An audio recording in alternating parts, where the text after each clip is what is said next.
What's up, everybody? Welcome back to your favorite New York Jets subscription podcast, Badlands. I'm your host, Joe Caporoso. Welcome to July AM Coffee. Going to drop a whole range of predictions for what is to come this month for our New York Jets, along with a few other thoughts as 4th of July creeps closer. See the new picture in the background, the live show energy. BadlandsTOJ.com for tickets to our August 23rd live show. If you get your ticket before July 4th, you're eligible for Jets Jeopardy. Compete against me, compete against the rest of our team. We're going to have some pretty damn good giveaways and raffles, including tickets to Jets Bucks, among a few other things. Before I get into my predictions, I got to have brain fired up to give them. And of course, to do that, I'm still rolling with my productivity hack, Magic Mind, where we offer 20% off to all of our listeners with promo code JETS20 or by clicking the link in the bio.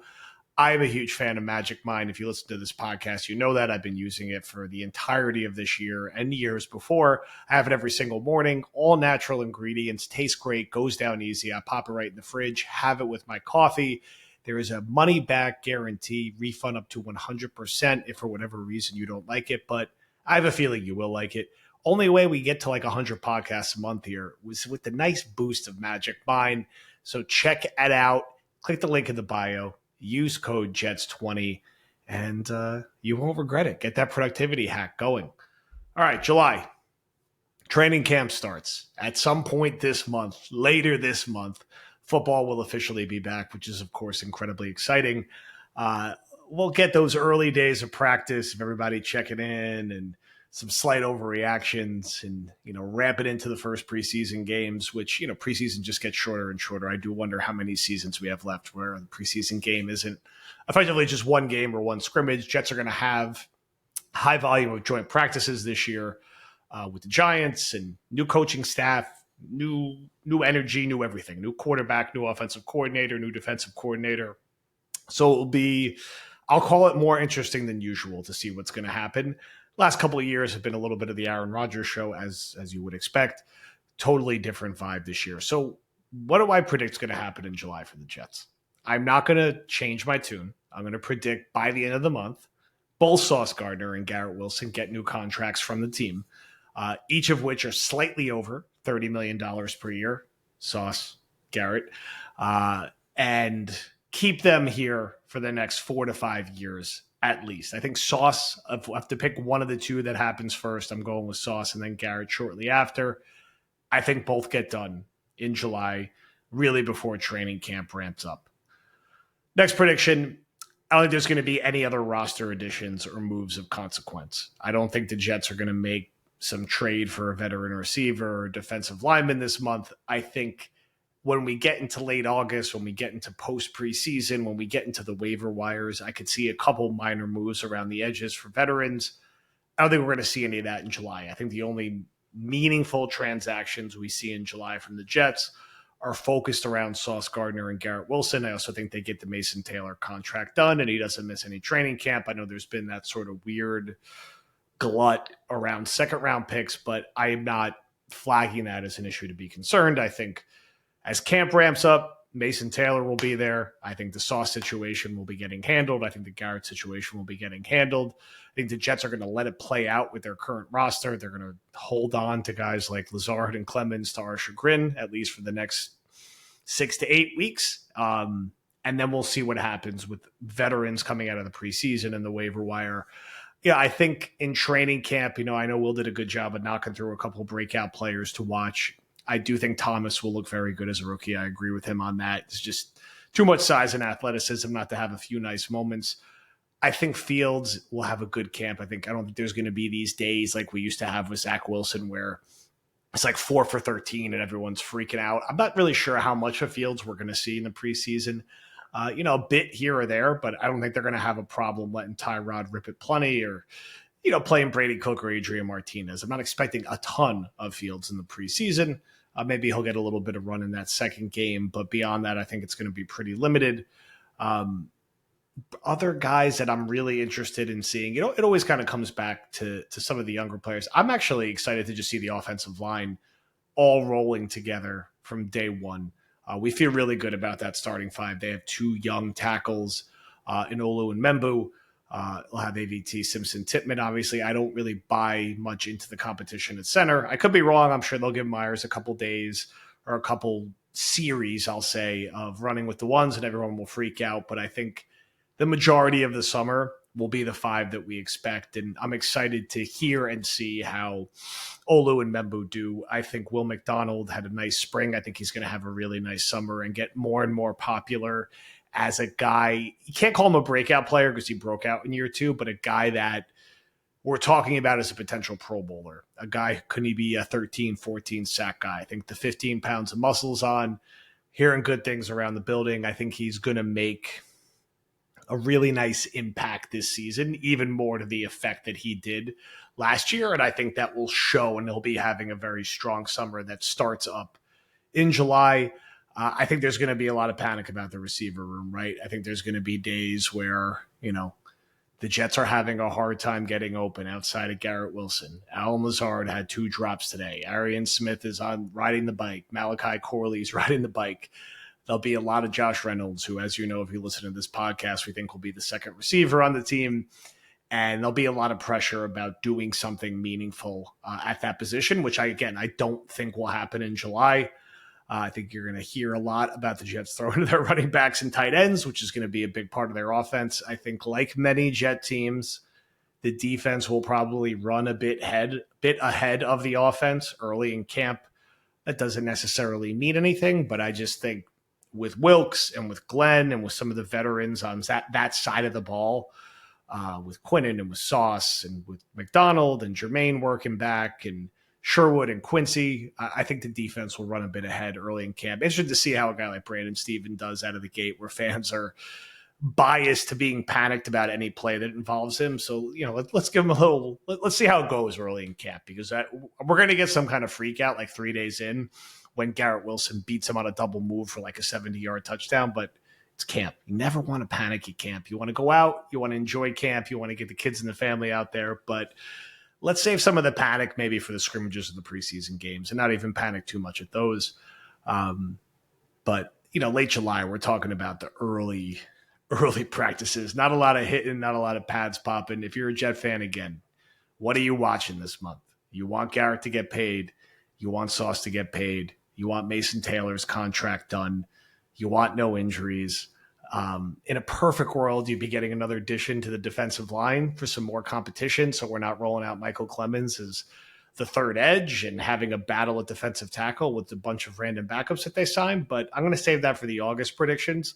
I think July should be a positive for the Jets in the manner that they'll take care of their young talent and they'll have a start to camp that gets, like all football fans, gets people excited going into August when preseason games ramp up, live show ramps up, and, the pads really come on a bit more. So, I do feel like camp the last couple of years wasn't particularly eventful, right? It's always more eventful when you have a young quarterback. The Jets went through this with Darnold and Wilson when you're kind of hanging on every day and every snap. With Rodgers, it was like everyone just stay healthy. And they would have these good days and you feel great about it. And you just get through it. I'm curious to see how the Jets do in the joint practices. Fields, he's not in the boat that Darnold or Wilson were, right? He's been in the league a bit longer.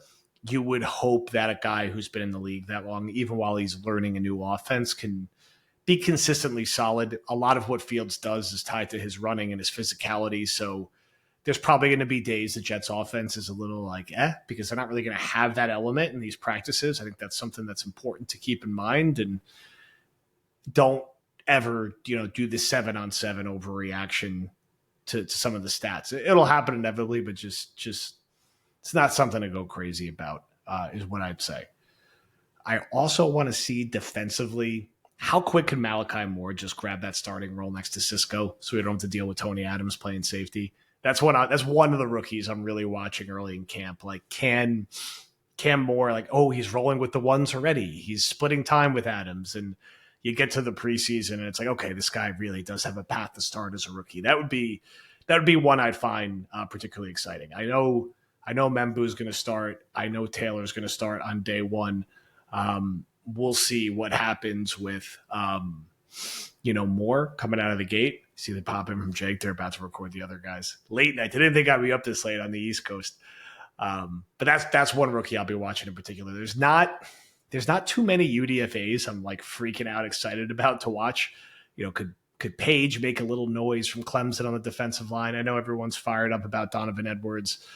Let's see it. Can he play receiver? Are they going to try him at receiver? I'm not really sold on him knocking off Isaiah Davis or Braylon Allen on the running back depth chart, but he'll be a name that everyone's fired up to watch. Pritchett is a punt returner. I don't know if he has the size to do it. I think Gibson's probably still most likely to be the punt returner for better or worse. Let's see how that stuff shakes out. Specials in particular, man, like new young punter, rookie kicker battle, thicker kicker, who I'm sure will be everyone's fan favorite. Let's see if he can actually kick, though. He'll have a clear path to compete to win the job. So that'll be another interesting one. I think the returner jobs are kind of wide open, especially a kick returner, and kicker is also pretty wide open. So there'll be a lot of counting on that. And, can anyone on this team make field goals consistently so we don't have the stress and strain of what happened last year? I'll close with a couple thoughts on attending games this year and attending Jet games in general. I over this past weekend, I went to an MLS game actually with my kid and my dad. JJ's a big soccer fan at this age. I have not taken him to an NFL game yet. I will probably take him to one of the Jets preseason games this year. He's only 6. I don't think I really started going to games until I was 6 or 7. I want him to like go and really be able to appreciate it. MLS game was actually my first MLS game. Great experience for the family by way. So nice job. Shout out MLS. And we were talking on the way, me and my dad, about, he was asking us about what games we remember going to when we were a kid. And no soccer games. I'd never been to a soccer game, but obviously we were talking mostly about football games that were our sort of favorite memories of what we went to. And it kind of bummed me out in doing the conversation about how infrequently I go now. I usually go once or twice per year because I like watching at home, and it's easier to do all this when I'm at home. And they also just haven't been good, right? Like I went to 7 of the 8 home games in 2015, and it was awesome. Now, to be fair, in 2015, I didn't have 2 kids and a pregnant wife, so that was easier. But I tend to think if the Jets were good, I'd be finding my way there more often, because when they're good, it's a different fun type of experience. I'm going week 1 this year. I'm just excited to have a 1:00 home opener. Man, like it's going to be nice. And obviously there's going to be extra juice in the building playing Rodgers. I'm sure there's going to be, unfortunately, a lot of Steelers fans there, but it's going to be a fun environment. I think it'll be a fun, loud 1:00, thank God, environment. So I'm going out to that one. And, my hope is I could get out to maybe like 3 games this year. It's going to be tough. I'm going to London as well. When I was around what my son's age is when I started to ramp up 7, 8, 9, and we'll go 2 or 3 times a year with my uncle, my dad. And that's where you really become a fan, right?